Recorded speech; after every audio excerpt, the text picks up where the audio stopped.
That's going to build you a future, okay? These 6 questions you need to do at the end of every presentation. You watch the video, show them the video, ask these 6 questions.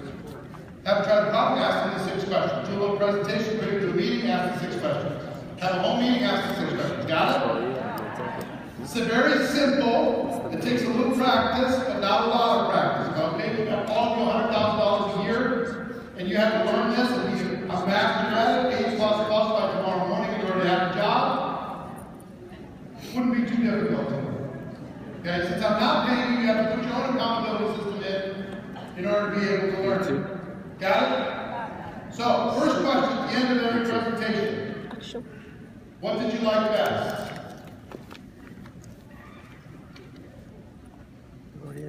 What did you like best about what you just saw? The worst question in the world is what did you think?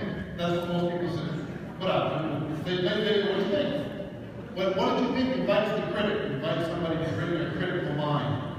What did you like best? Puts them in a direction where they have to go with their mind and think about something that they liked. I like the credibility, I like the product, I like the science, I like the income opportunity, whatever it happens to be. What did you like best? Okay, first thing out of your mouth. It kind of doesn't matter what they say.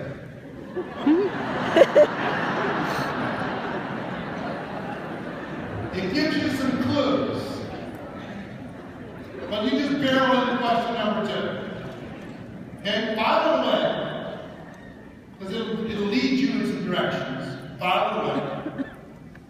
Question number 2, on a scale of 1 to 10, 1 being you have 0 interest, and 10, you're ready to get going right this second. You're fired up. You want to get, start building a business with me. Where are you? Guess what you're going to get a lot of? 5, 6s, 7s. If they give you a 7, they're joining immediately. If they give you a 9 or 10, just stop everything and just get on the line and sign up. Okay? Here's a clue. Anything over a 1 is good. Truthfully. If they say 2, what does that mean? There's an interest. But you got to do some work. There's some psychic damage there. Or they're really busy or something. They give you a 1 if it was a closed door. A 2 just says there's some work to do. They have some doubts. They have some fears. They have some reservations. Whatever they have to get past. Fine. The answer to that, unless it's a 1, kind of doesn't matter either. Just keep going.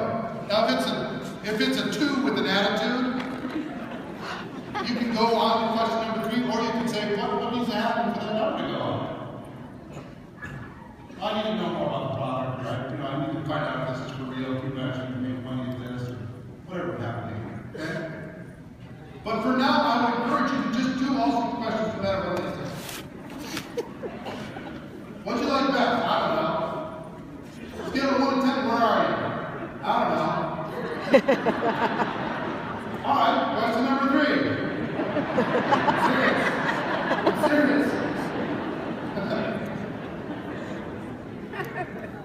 Now, I'm not going to write out the whole thing, but I learned this question. I'm going to tell it to you, and then I'm going to write it in a shorthand form. Okay? You ready? What's your name, sir? Yeah. Chris? Hi, Chris. So if I'm talking to Chris, and I say, I get to question number 3, and I go to Chris. Chris, hypothetically, off the record, just you and me, if you were going to get started with this business as a distributor, approximately how much would you need to earn per month in order to make this worth your time? 10 grand. You're not going to get that a lot. You get occasional, somebody's very successful. You're going to get a lot of 500s, 800, 1,000, 2,000. You're going to have millionaires tell you 5,000. You're going to be confused. But that's not your job. Just to place it on them. Ask the question, let the judge serve. I like things like hypothetically and off the record, just between you and me, because it becomes a real conversation. You know what I mean? I just say, just play with me. So,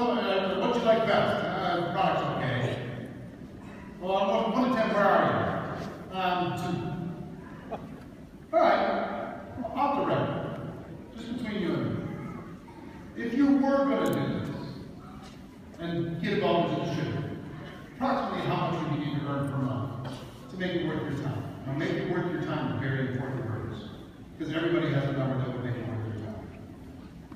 Okay? So if I ask that, even if you show total disinterest in the first two, what number would it take to make it worth your time? He's going to give me a number. Yeah, it'll be 6,000. All right, fantastic. And we go to question number 4. So, question number 3.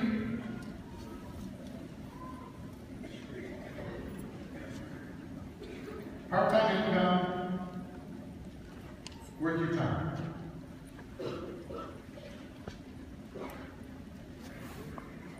Okay? Question number 4. So let's say, what's your name? Hi, John. So John says 6,000. And I say, question number 4, realistically, how many hours a week do you think you can commit to developing a $6,000 monthly residual income? 2 hours a day or so, so maybe 10, 12 hours a week, that kind of thing. All right, great. So the next question is hours per week.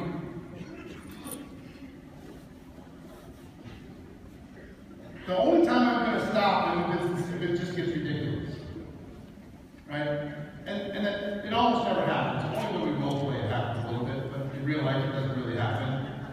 When I go to somebody and say, oh, you know, hypothetically, if you're going to get started, how much would you need to earn per month to make it worth your time? They say $25 a month. They say, how much are you making now? $25 a year.